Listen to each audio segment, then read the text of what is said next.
Ус нэг уугаад гарвал 3 хондог. Уйж сойгоод эхлэхэд 30 хоногийн үл даадаг. Урт голын аянд эцэж цуцсан гэж дуулдаагүй. Унган говийн орхиж нутаг хизээж шилрээгүй. Тэмээ 5 амьд эрдний минь нэг. Тэмээ 5 хошуу малын минь нэг.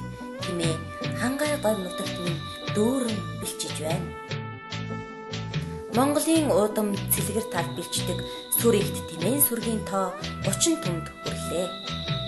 Малчин түмний минь нүр их хөдөлмөрийн үр шимээр 2012 он Монгол улс 30 түмэн тэмээтэй бөгөөд Өмнө Говь аймгийн Хан Богд суманд 2 түмэн тэмээний баяраа тэмдэглэлээ. Энэхүү баярт Монголын 4 говьоос нийт 600 гаруй тэмээ болон олон зуун наадамчид цугларч тэмээн сүргийн тоос хурсан олны сэтгэлийн халуун элчинд 2 түмэн тэмээний баяр өргөн сайхан боллоо. Мэдээж түмэн сүргийн баярыг тэмээн поло наадамгүйгээр төсөөлхийн аргагүй. Тийм болохоор уг баярт хурдан тэмээн уралдаан, тэмээн поло улсын аврах тэмцээнүүд болов. Тэмээний чинь Монгол дугаа тэмээний 3 омог тийм ээ, ялангуяа одоо нутгийн тэмээ байдаг. Баян хонгорын тэр одоо ламын гэгэний жижиг улаан тэмээ гэж ярьдаг. Говь алтай төхөм тунгалгийн хослог торт гэж ярьдаг. Ханы эцэг хүрэн тэмээ ч юм уу. Энэ тэмээнүүдийн хувьд бол полоны хувьд бас их зохиромжтой. Яагаад бол хөнгөн шингэн тэмээнүүд. Үндсэндээ нэг хурд талдаа нам болсон ч байт юм уу. Манай галбын говь улаан тэмээ бол би лагстай, би томтой. Одоо тийм байдаг учраас бас хөдөлгөөн араа удаан байт юм уу зүгнүүд харж илаа. Дээрээс нь тэмээн поло гэдэг маань өөрөө спорт. Тодорхой хэмжээний спортоос бид нэр хөгжүүлж дэмжих ёстой. Дэлхийн хэмжээний олон улсын хэмжээний болох бодлого бол зайлшгүй. Төрөөс, төрийн бус байгууллагаас, малчтаас ялангуяа одоо хамгийн засаг захиргааны анхан шатны нэгжээс бол анхаарах ёстой. Тэмээн поло спорт уралдаан аяллаа холбооноос Хан Богд сумтай хамтран тэмээн полоны улсын аврах тэмээн уралдааныг зохион байгуулсан юм. Тэмцээн бас олон газар сайн байгууд ирсэн байна. Тэмцээн бас маш өрсөлдөөнтэй боллоо. Бас нэлээд хурд ус авахгүй самбаад ажиллаж байж энэ хүү тэмцээд төрүүллээ.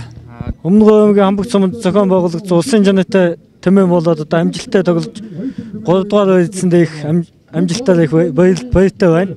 Бидэд багаараа одоо тэмээн болоод тэмцээнд 2-3 жил тоглож байна. Монгол тэмээн поло бол зөвхөн Монгол наадам бөгөөд үндэсний спортын шигшээ төрөл учраас үүнийг улам хөгжүүлж Монголын алдарт 2 бүгд тэмээний сүр хүчийг дэлхийд таниулах, олон улсын хэмжээнд хүргэх бодлогыг тэмээн поло спорт уралдаан аяллаа холбоо баримталж буй юм. Оюнбаатар тэргүүтэй тэмээн поло спорт уралдаан аяллаа холбооноос 2013-аас 2015 онд Улаанбаатар цомын тэмцээнийг тогтмол зохион байгуулахаар боллоо.